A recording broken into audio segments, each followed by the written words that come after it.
I'm going to present two scenarios. Let's see if you can relate to them. Ever since you can remember, you found yourself tangled in a web of relationships that felt more like quicksand than solid ground. Each one starts with a promise, a hope that maybe, just maybe, this time it's going to be different. But like clockwork, the pattern repeats and you're left wondering, is it me? Am I the common denominator in this equation of failed connections?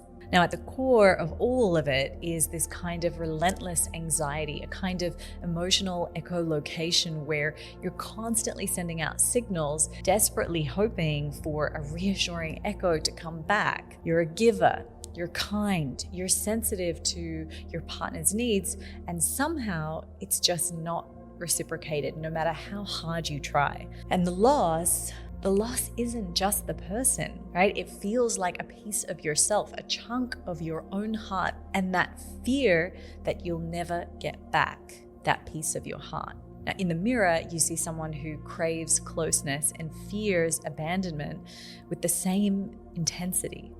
It's a paradox, really. The closer that you get to someone, the more terrified you become of losing them, which only drives more actions to ensure that very outcome of losing them. It's as if you're stuck in this kind of self-fulfilling prophecy, a loop of attachment and detachment where your fears dictate the rhythm of your relationships. Okay, so that's scenario one. Let's go for scenario two and see if you relate to that, if you didn't relate to that first one. So you've always prided yourself on your independence, your ability to stand alone, unaffected by the storms that seem to sweep others off their feet. Relationships? They're like ships passing in the night. Close enough to wave at, but not close enough to share the same course or hop aboard. You've watched others drown in the depths of their emotion, their need for someone else to complete them. It kind of repulses you. The truth, though, is a slightly harder pill to swallow. It's not that you don't feel. Actually, you feel quite intensely. It's that you fear what those feelings might unravel. So you kind of keep people at an arm's length, close enough for warmth, but far enough to ensure a quick escape. Each relationship is a carefully measured equation, ensuring that you're never too invested, never too vulnerable. But here's the irony. In the quest to protect yourself, you actually end up alone, surrounded by the walls that you yourself built to keep the pain out. And in the quiet moments, when the distractions fade, you can't help but wonder, what am I really afraid of? Is it them? Do they repulse me? Or is it me? You've heard it said that we accept the love that we think we deserve. And maybe you've convinced yourself that solitude is safer than the possibility of rejection. Or perhaps deep down, you're scared of what it means to truly let someone in, to be able to be seen, to be known, to be held, not just for the facade you present to the world, but for the storm that rages quietly within.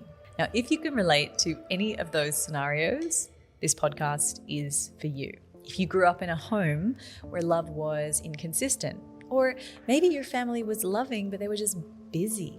Maybe emotional neglect wasn't intentional. It was just a byproduct of growing up in a household that was struggling to make ends meet. Or maybe there was illness in the family, so your caregiver's love was somewhat sporadic because they were juggling a lot. Well, this podcast is for you. This topic of attachment theory is for you.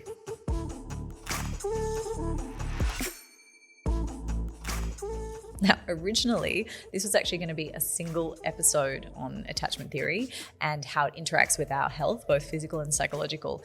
But honestly, there was just too much to cover and it took too long. And it felt like I could never quite get to the depth of what I wanted to say. There is so much for us to cover here today. And I really, really felt like it deserved a series. And actually, it wasn't just me. So many of you actually requested this topic, particularly after the breakup episode. By the way, if you want to request episodes, you can do so via the Vertue_podcast Instagram page. I regularly check those DMs, so I can also answer any questions about some of our topics and just anything else you want in the future. Now, before we dive into the series breakdown, if you've been here before, welcome back to the podcast. I love this community that is building. I truly love all the emails and messages I get from you guys about how the podcast is shifting your life for the better. And if you're new here or someone wonderful has sent this episode to you, welcome.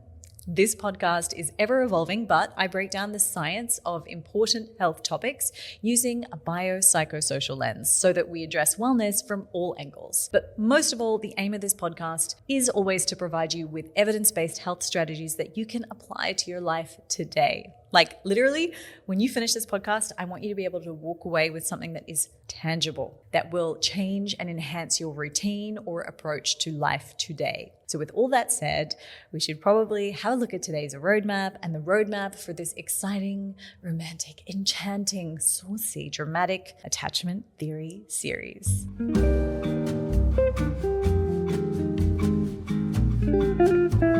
Okay. So the overview of the series is as follows. In episode 1, we're going to look at what attachment theory is, some of the history, and why we, us, you right now should care about it, particularly in relation to your health. In episode 2, we're going to break down the insecure attachment styles, anxious, avoidant, and disorganized, as well as how to potentially spot the difference. In episode 3, I want to talk about secure attachment styles. Everyone skips over this because, well, it's not as dramatic, but we're always talking about the F-boys and the unavailable and the damaged without a blueprint for what a healthy relationship actually is and what a secure person looks like, how they behave. And I'll even look at what hope there is for avoidant and anxious couples. Can they too find this elusive unicorn security? And then finally in episode 4, after we've done a huge deep dive, after you're all super experts at this topic, we'll do a big fat AMA on attachment theory where I'll give you the chance to anonymously ask me anything. I'll also get some of my favorite psychologists and psychotherapists to weigh in on your questions too, so you'll get some other advice as well. I think that's going to be a really exciting episode. Today's roadmap, however, let's go over it quickly. We'll start with what attachment theory is, some of its history, not too much, but enough to kind of honor its origins and also set the scene a little here. And then why we, us, you right now should care about it, particularly in relation to your health. Lots of food for thought today, so let's get ready to eat.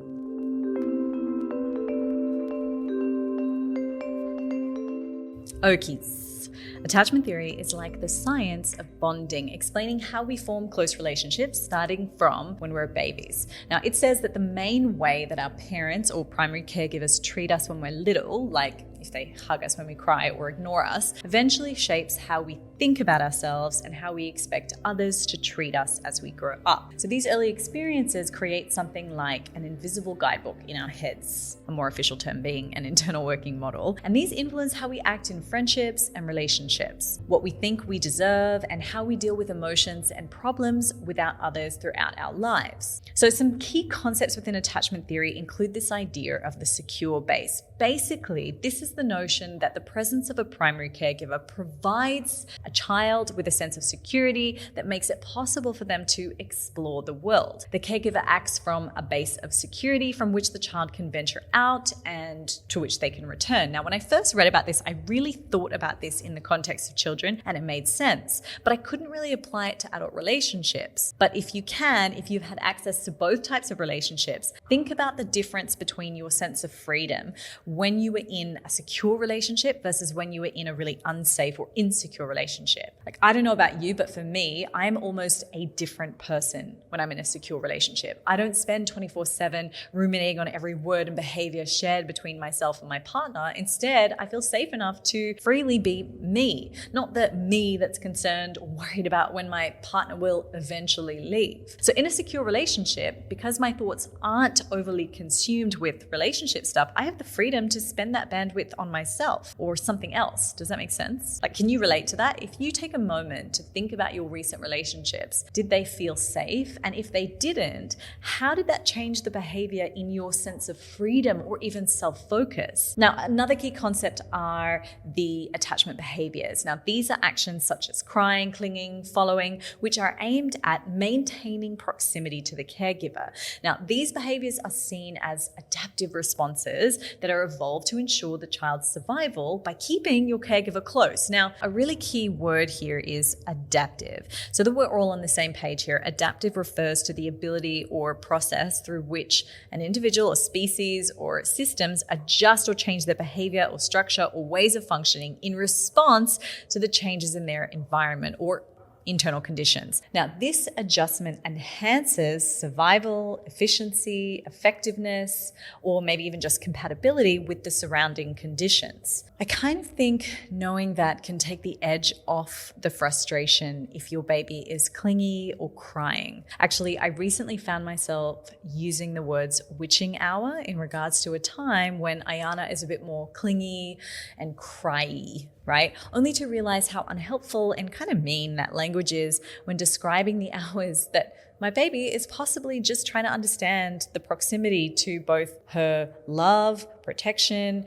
and food source. When you understand that these behaviors are there to get an understanding for how they will respond in relationships later in life, and also how safe they do or do not feel, I don't know, it really makes you think differently about your baby's behavior and the language that you use to describe it as well. Now, a type of attachment behavior is protest behavior, and this is really a specific type of attachment behavior that occurs in the context of separation or perceived abandonment. We may have a good idea of what that looks like for a baby because crying is pretty normalized for babies. But what about in adults? This is where things can get a little bit more covert because you can't just start screaming in a restaurant when your partner has liked another girl's pic on Instagram and it's making you feel like the potential for abandonment is about to occur. So instead, it may manifest in protest behavior that looks more like picking a fight or seeking security in someone else, like an ex. Maybe a quick kind of innocuous text to make you feel a little bit like you have a plan B. These might all be examples of protest behavior. And then finally, of course, it wouldn't be an intro to attachment theory if we didn't discuss the attachment styles and an experiment called the strange situation.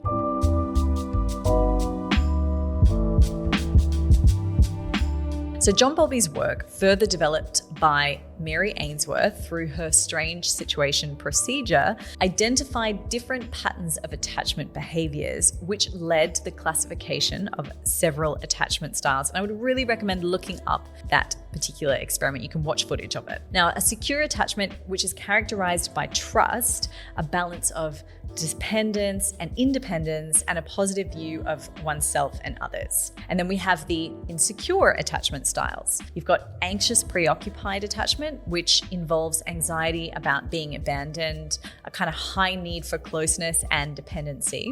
You have dismissive, avoidant attachment, which is usually marked by a tendency to emotionally distance oneself from others and places a really high value on independence and a tendency to dismiss the importance of close relationships. And then you also have disorganized attachment, which involves a mix of avoidance and dependence. Usually this comes from a highly traumatic childhood. Now, attachment theory was first developed by psychologist John Bowlby in the mid-20th century, and it explores, as I've said, the importance of the bonds formed between infants and their primary caregivers. Now, it suggests that these early relationships have a very profound impact on a person's emotional development and well-being throughout their life. Bowlby proposed that these attachment bonds serve as a kind of blueprint for future relationships, influencing behaviors, emotions, and, as I've said, thoughts about oneself and others and what kind of love we really deserve or should expect. Basically, the way that you developed a framework for love and attachment, as I've said, dictates the way that you see relationships later in life. I mean, it all kind of seems quite obvious, right? Well, maybe that's a bit of hindsight bias because before Bowlby, the prevailing perspective around child development was based on behaviorist theories and psychoanalysis. But I would say that both of these perspectives largely overlooked the inherent value of emotional bonds, viewing them as kind of either secondary to basic physiological drives or as behaviors conditioned by environmental interactions. So basically, researchers back then, psychologists, psychoanalysts, they just didn't really think that attachment and our emotional needs were as important as our physical needs. And now you get told to hold your baby all day, every day after coming out of hospital and when you're in hospital. They're all about telling you to develop a strong attachment because it's very established. And I just want to take a moment to congratulate John Bowlby for his work and other notable researchers in the field, obviously Mary Ainsworth, but especially John Bowlby, because it is not easy to go against the scientific grain, right? Imagine telling a bunch of scientists, particularly behaviorists, who want to be able to measure something external, like a behavior, that emotions, which are a very internal experience, and create variation in their outward behaviors, may have implications for development, right? Like he really had to fight to be heard in that space. So it's important to remember that the prevailing message was very much that babies are just kind of driven by their need to eat. And so they see you as a food source and that's it. They didn't place as much of an emphasis on that emotional bond. And now we very much know that emotional bond is so incredibly important for our physiological health and development, not just as children, but then how it manifests later in life. Now, before we go into how these styles affect our physical health, let's just dive a little bit more into the 4 main styles of attachment as manifested in adult relationships. And I will translate the science with text message behavior so that you have a sort of means for understanding it in practical terms, Gen Y, Millennial, Gen Z terms, I guess. Just for clarity, there's absolutely no scientific basis for my claims around text messages. It's purely anecdotal. There is obviously for the attachment styles, however. Okay, so secure attachment. People with a secure attachment style generally had caregivers who were responsive to their needs. And as adults, they tend to have healthy, trusting relationships. They're comfortable with intimacy and also with being independent. It's unlikely that they send essay-style text messages, but equally, if you sent one to them, they would read it and they would calmly respond to the points you've raised, even if they're drenched in emotional extremes. Number 2, anxious, preoccupied attachment. So the theory suggests that these people often experienced inconsistent caregiving, and they might feel desperate for love or affection and often worry about their relationships, like really strongly fearing abandonment. And they send essay texts. Dismissive avoidant attachment. Okay, here people might have experienced caregivers who were emotionally unavailable or somewhat rejecting, and they tend to keep an emotional distance from others, valuing their independence and self-sufficiency above intimate relationships. Now, these people send one-word text responses. They will often leave you on read, or maybe even more frustratingly, often might respond to one part of your message but won't answer the rest, or be like super vague. So you'll say, "It's a beautiful day outside, I'm heading to the beach, do you want to catch up?" And they'll respond with something like, "It's an amazing day, super hot though, beach sounds epic, hey." And you're like, wait, so are we going or no? Fearful avoidant attachment, sometimes called disorganized. So this style can emerge from a background of trauma or abuse, and people with this attachment style strongly desire close relationships but find it really hard to trust or rely on others fully, and therefore they can often exhibit almost a mix of the 2 styles. They'll have all kinds of text message behavior going on. So there's so much to discuss when it comes to how these attachment styles manifest in romantic relationships, but it's not really the scope of this episode today, right? This part out of our 3-part series. So today I want to focus on insecure attachment styles and how they may be implicating our physical health. So how could all this drama be impacting our physical health? Is there any research to really suggest that it's actually harming us, or should we just live, laugh, love this drama? Well, I'm so glad that you asked.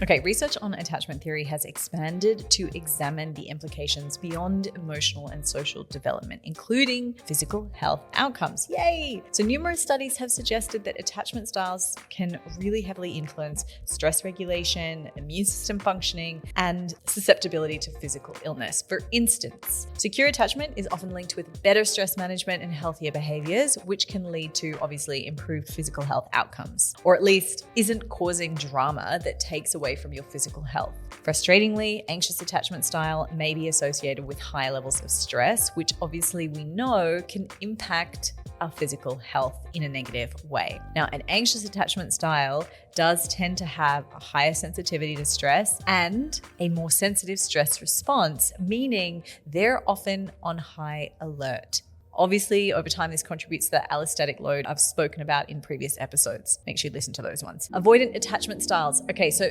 these might lead individuals to neglect their health or avoid seeking medical care, which, again, exacerbate health issues over time. Generally speaking, insecure attachment styles do tend to demonstrate a higher prevalence towards risky behavior and even substance abuse. And so these connections between attachment styles and physical health are thought to be mediated by a combination of biological mechanisms like cortisol levels, which are obviously related to stress, and behavioral patterns such as coping strategies or lifestyle choices related to diet and exercise and seeking medical advice. Now, I found an open access study that I think is particularly interesting and worth a read if you can be bothered. Now, in this study, researchers explored how the combination of attachment styles in newly wedded couples affects their stress response during conflicts or during relationship conflicts. So by measuring the salivary cortisol levels of physiological stress, observing behaviors for behavioral stress, and collecting self-reports for psychological stress, they analyzed the interactions of these newlywed couples. Now, the study specifically looked at the couples with one anxious and one avoidant partner and couples with two anxious partners and two avoidant partners, using multi-level modeling to predict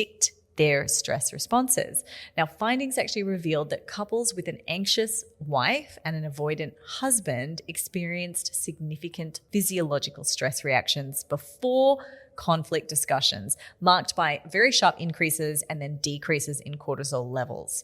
Additionally, these couples displayed unique behavioral patterns during conflict, with anxious wives really struggling to recognize their avoidant husband's distress and avoidant husbands finding it really difficult to seek or offer support. Contrarily, couples with two anxious partners did not exhibit distinctive stress responses, highlighting how the dynamics between different attachment styles can significantly influence both individual and then relationship-based stress outcomes.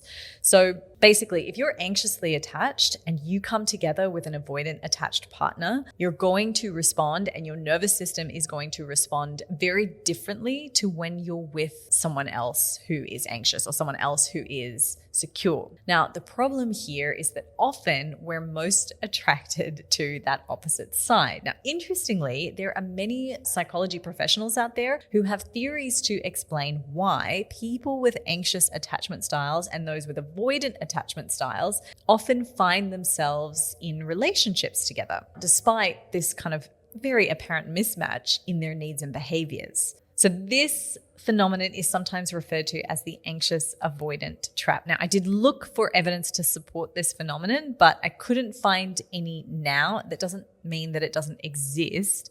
It just means that I couldn't find any before recording this podcast. Now, if you've seen any that looks at this, then please send me a DM, send it through to me, and make sure you're following Vertue_podcast on Instagram and just DM me there, because I would love to obviously have a read of that. Anyway, here are some key explanations as to why this anxious avoidant trap may play out again. I really do think that this is anecdotal as far as I've seen or witnessed in my own relationships. I've also talked to therapists about it. It really does appear to be a thing.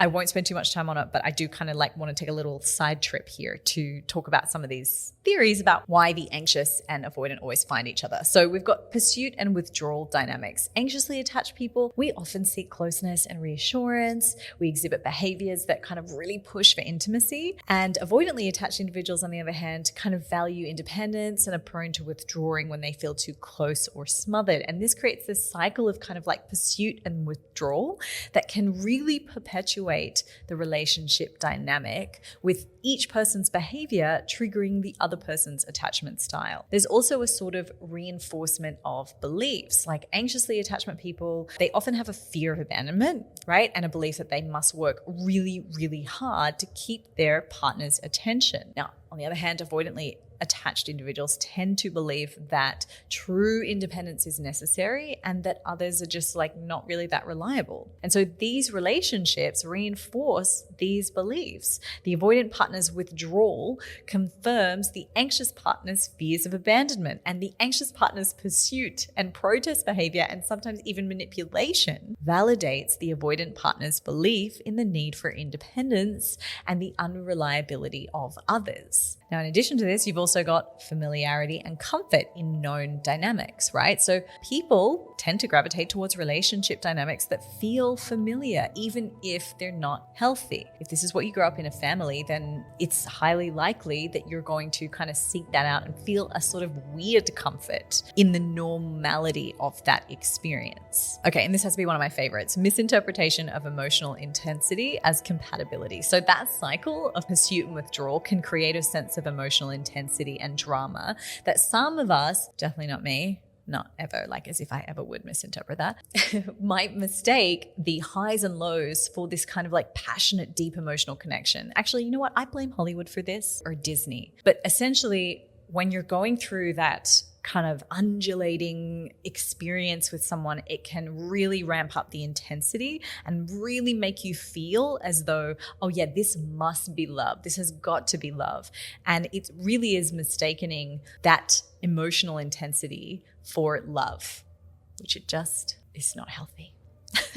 Anyway, I feel like we really digressed there. Okay, so let's come back to that study of newlyweds. So the limitations of this study, they have to be mentioned so that we have a more nuanced view. First and foremost, it's correlational research. And as always, correlation does not allow for causal conclusions to be drawn. But also the study was conducted on opposite sex, young newlyweds. The researchers also discussed the importance of seeing if these patterns play out the same way in older couples, in same-sex couples, in couples of different ethnicities, and maybe even socioeconomic backgrounds. So I think that's really worth discussing. So the most important part of today: what can we do about an insecure attachment style impacting our health? Obviously, you can do therapy. Obviously, you can do couples therapy. But outside of the scope of addressing your attachment style in therapy, we can actually try to address the symptoms of that attachment style as well to manage it so that you can calm your nervous system, particularly when it's timed with the potential explosion of an upcoming argument, right? It can actually help to do two things. Like one, you can have less dramatic conflict to reduce your stress,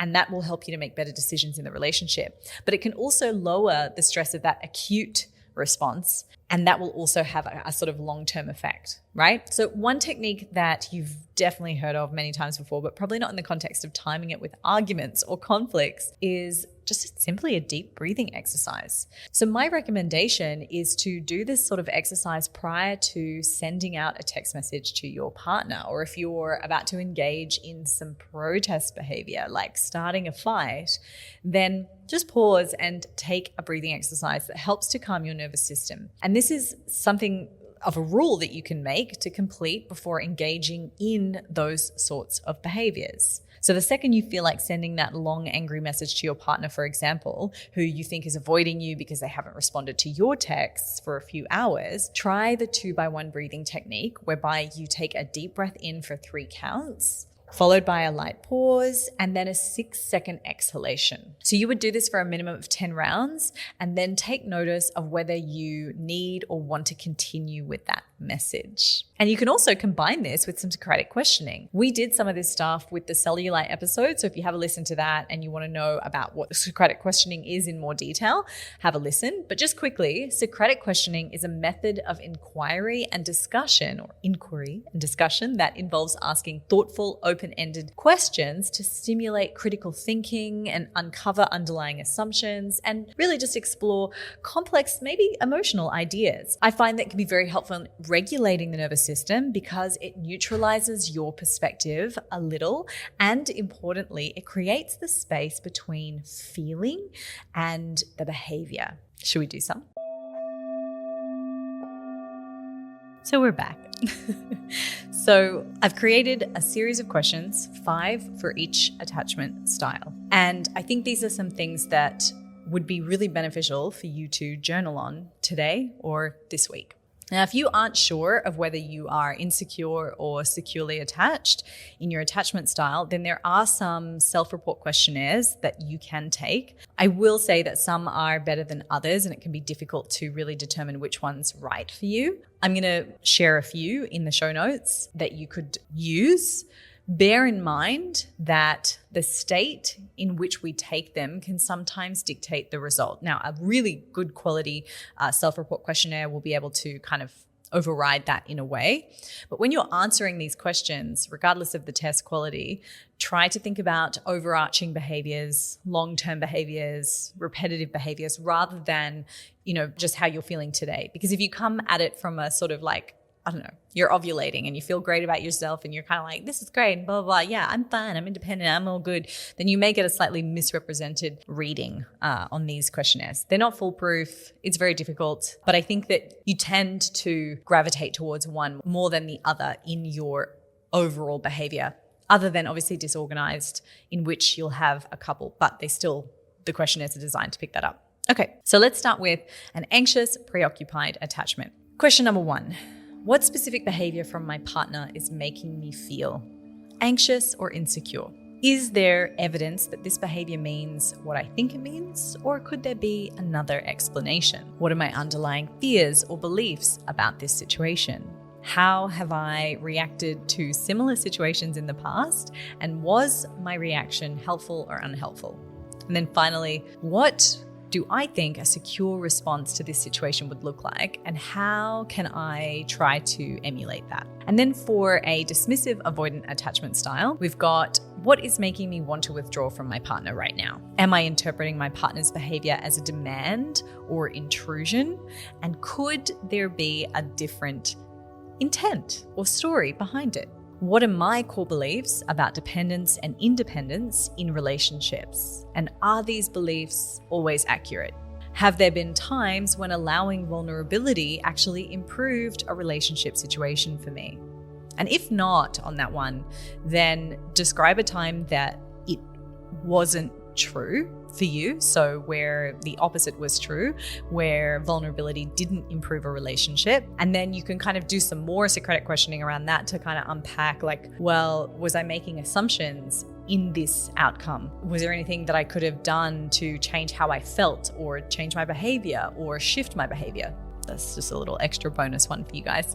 And how can I communicate my need for space in a way that is clear and respectful to my partner? That's such a huge one, I think, for a dismissive avoidant attachment style, because often I've found in the past with avoidant partners, there's this kind of like, oh, you're so needy. And that causes the language to be super dismissive, and that just then triggers your partner. So if you can practice really trying to write out those sentences. I know it seems like maybe in your head, particularly if you're avoidant, you're probably thinking like, ugh, like, why do I have to do that? A relationship should just be easy. And if it was the right relationship, maybe it would be easy. And so you always place this like potential relationship, this once was relationship, maybe sometimes it's a past relationship, but you always idolize this relationship somewhere in the future that you haven't quite reached yet, rather than trying to address the current one that you're in and see if there are ways to make it better. And I think that last question, how can I communicate my need for space in a way that is clear and respectful to my partner? I think if you can really work on that one, then game changer.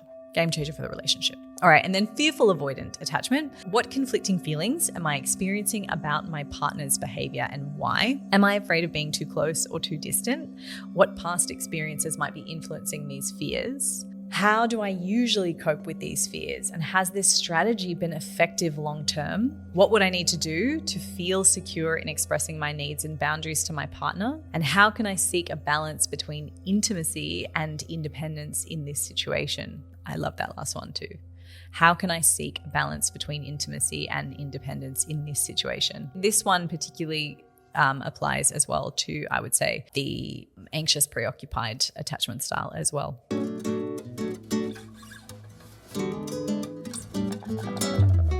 That's it for today. I mean, geez, that was a big chunk of an episode. Did I talk about physiological health? Yes, I did. I just realized in the roadmap I didn't mention that we would go through that Socratic questioning. Oh yeah, I didn't. Well, there you go. You got a bonus Socratic question at the end. I put that in because I feel like I don't want you to walk away from the podcast just being like, okay, cool, I know some stuff about attachment theory, but like, now what? I think that having a practical, tangible tool that you can use with the context of all that information is the best way to walk away from a podcast. So hopefully you guys found today's episode part 1 of our 4-part series on attachment theory.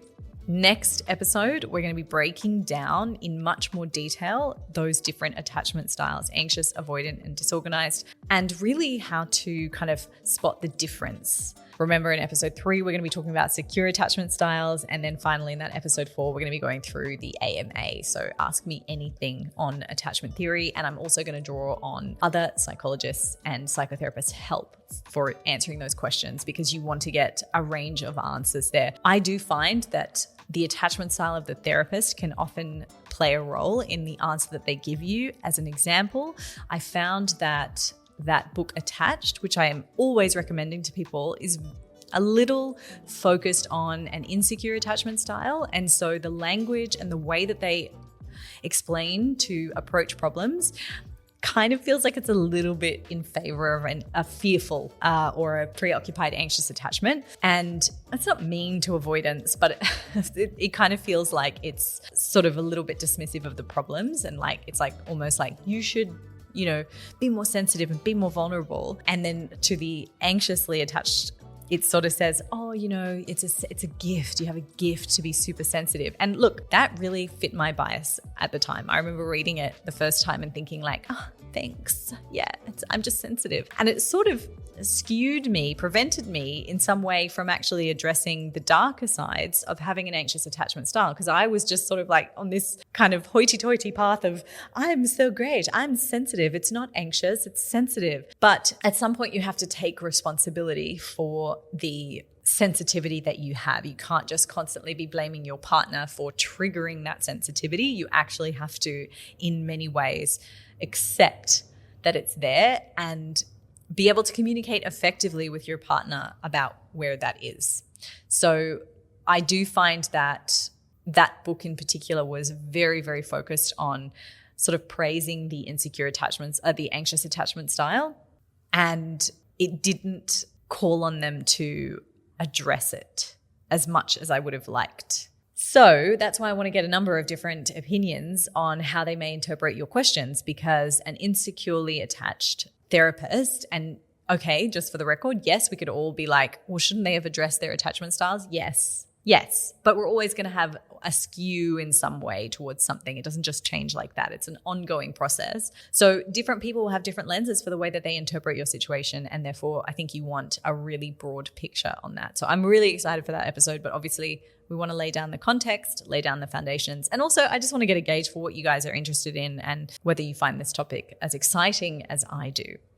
I hope that you took something valuable away from today. You have a bit of a history on attachment theory. There is so much online that you can dive into. So I would definitely recommend doing that if you want to understand more about the history and the context. Remember to check out Strange Situation, and also make sure you listen to some of my other episodes on dealing with that stress response, so that if you do have an insecure attachment style and you do start to feel it get triggered in your current partnership, that you actually use those techniques to calm your nervous system and avoid sending that essay long text. It is better for your health long term and your partner's health. We all win. Thank you so much for tuning in. I will see you soon.